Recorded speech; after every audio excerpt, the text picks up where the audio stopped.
The hot Mediterranean sun beats down as sailors scramble across the deck of a merchant vessel bound for Tarshish. They're about to meet a passenger who will change their lives forever.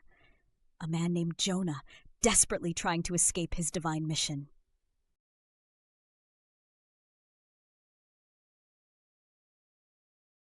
You see, Jonah had received direct instructions from God to travel to Nineveh, that great city of the Assyrian Empire, and warn its people of impending doom.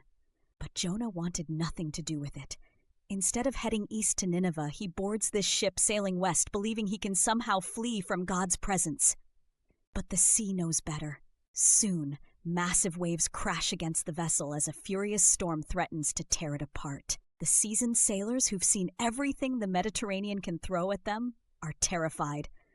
They cast lots to determine who's responsible for this supernatural tempest. The lot falls to Jonah.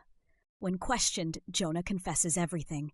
These pagan sailors show more faith than the prophet himself, begging God for mercy and trying everything they can, before reluctantly throwing Jonah overboard at his own insistence. The moment he hits the water, the sea becomes calm. But this isn't the end for Jonah. God sends a great fish, some translations call it a whale, to swallow him whole. For 3 days and nights, Jonah lives inside this massive creature. In the darkness of its belly, surrounded by seaweed and digestive fluids, he finally prays. His prayer is not just for rescue, but shows true repentance.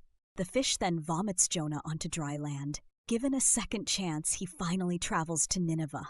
The city is so vast, it takes 3 days to cross. Walking through its streets, Jonah delivers the simplest sermon in history, yet 40 days and Nineveh shall be overthrown. To everyone's surprise, especially Jonah's, the people of Nineveh believe him. From the king to the lowest servant, they put on sackcloth and fast, hoping to change their fate.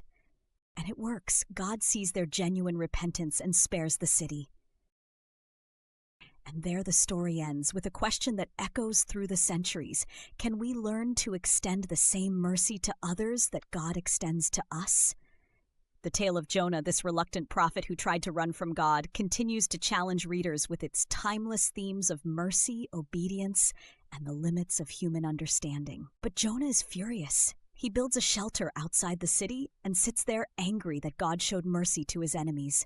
God then teaches him one final lesson using a plant that grows up to shade Jonah, then dies the next day. When Jonah mourns the plant, God points out the prophet's hypocrisy, caring more about a short-lived plant than a city of 120,000 people.